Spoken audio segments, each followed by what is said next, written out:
There are tragedies, and then there are tragedies that make you pause and ask, is that really all there is to it?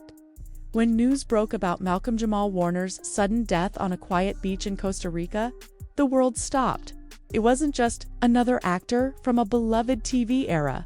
He was a cultural staple, a man who kept a low profile, stayed out of drama, and lived with quiet dignity. And yet, in the blink of an eye, he was gone. Official reports called it a drowning, an accident in dangerous waters, a vacation turned fatal. But as details trickled out, many began whispering what others were too afraid to say out loud. Something about this just doesn't sit right. No lifeguards, no security, it's no warning beyond a flimsy red flag, and the timing, oddly precise. Malcolm's final moments were reportedly filled with chaos, waves crashing, his daughter in danger, and a mystery man who tried to help but ended up critically injured himself. It sounds like a scene out of a movie, not real life. But here's where it gets more disturbing. The more people looked into it, the less sense it made. The facts were clean, too clean. Too clean. The rescue too late. The reactions too quiet. What really happened that day at Playa Grande? Was this just a tragic accident, or the perfect setup no one saw coming?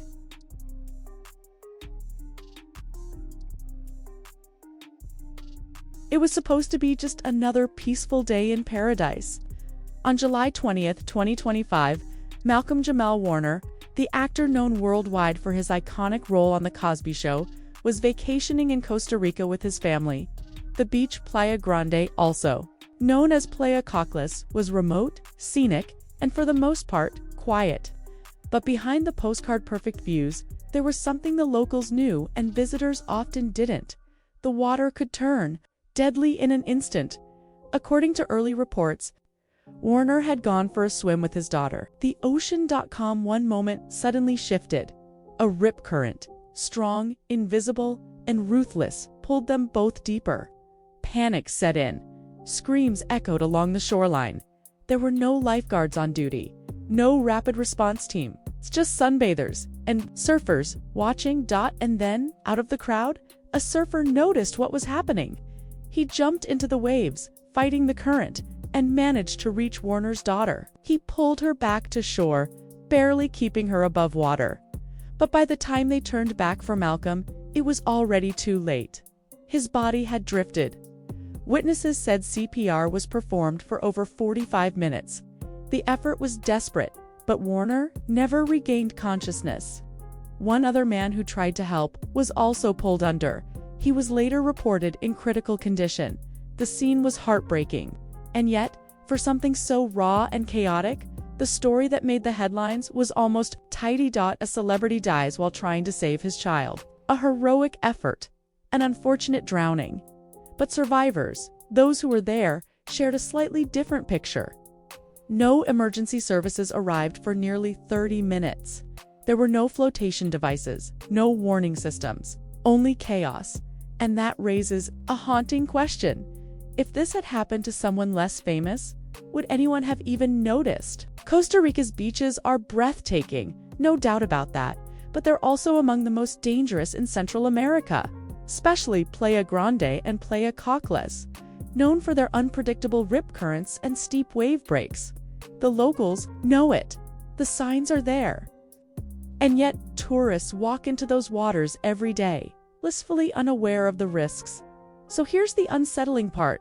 On the day Malcolm-Jamal Warner died, there were no lifeguards on duty. Not because of a fluke. Not because they were late, but because the region had quietly reallocated lifeguard funding elsewhere, something the average visitor would have no way of knowing. The beach was still open. No barricades. No active patrol. It's just a small red flag planted in the sand. A symbol, not a safeguard. How does that happen? How does a beach with such a deadly reputation become a family destination with no protection? This wasn't Warner's first time in Costa Rica. He had visited before. This trip was meant to be peaceful. Recharge. Instead, it became a death trap. Multiple local residents have since come forward, claiming that dangerous surf conditions had persisted all week. Swells were reported as unusually strong. Warning signs were sparse. And yet, the beach remained.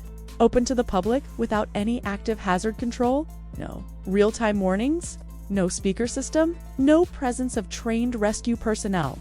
It begs the question, if they knew it was dangerous, why wasn't anything done?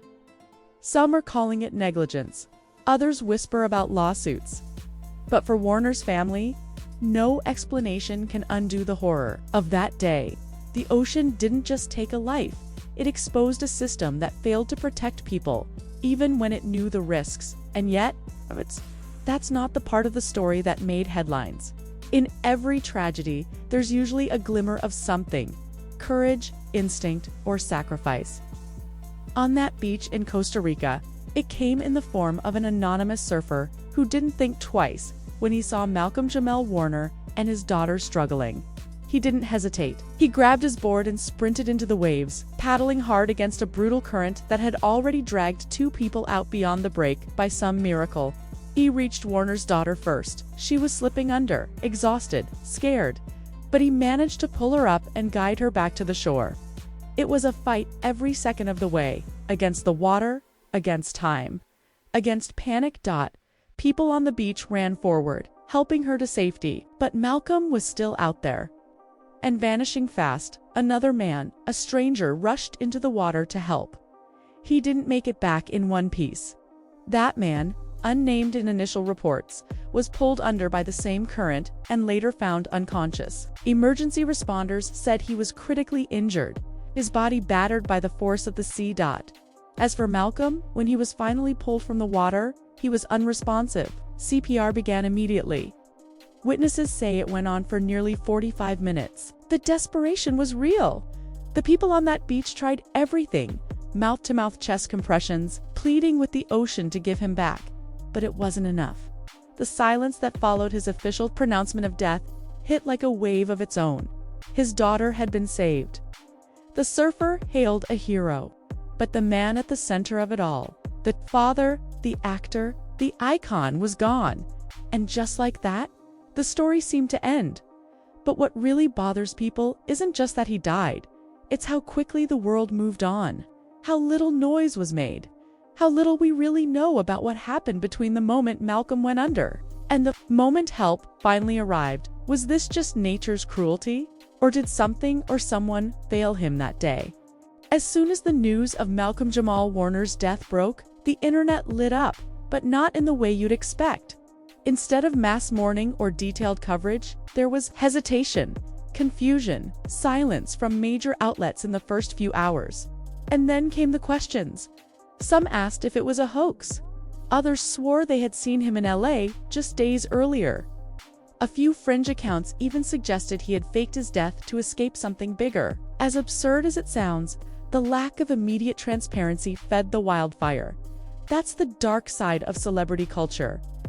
When something doesn't feel right, the truth becomes a battleground. Even after major outlets like AP, People, and Entertainment Weekly confirmed the news, threads kept popping up. Why was he swimming if there were danger signs? Why was there no security detail for a celebrity of his level? Why weren't lifeguards mandatory at that beach? And why was there almost no footage? No bystander videos, no cell phone clips, despite a crowd reportedly being present. And one Reddit user even claimed to have been on a nearby beach that day, describing a heavy police presence and cameras being taken away, though no proof ever surfaced. Was it just another internet exaggeration? Or something more? To complicate things further, a few low-tier gossip sites posted stories suggesting Warner had been under extreme stress in the weeks leading up to the trip. Some speculated about possible conflicts in his personal life, deals gone sour, or private health issues. Again, nothing was ever confirmed. But in the absence of answers, people filled the void with whatever fit the narrative they wanted. Then came the debunkings. Snopes and other fact-checking sites stepped in, stating clearly, yes, Malcolm-Jamal Warner did tragically drown. No, it was not staged. No, there is no credible evidence of foul play. But even those declarations didn't kill the rumors. Because that's the thing, when you give the public a clean version of a messy event, they start asking why it's so neat. There. were too many missing pieces, no real footage. A timeline that felt compressed, tributes that felt oddly rehearsed, and a vacuum of detail from the people who were actually there. The story made sense on paper, but to the people watching from the outside, it didn't feel true. And when that happens, the real story tends to get lost in the noise. As the waves settled on the beach where Malcolm-Jamal Warner drew his final breath, the ripple effect of his loss spread across the globe, quietly but deeply. This wasn't just another Hollywood death. This was Theo Huxtable, a role model, a cultural touchstone, a symbol of grounded masculinity during a time when television rarely offered it. For millions of viewers, he wasn't just an actor, he was family.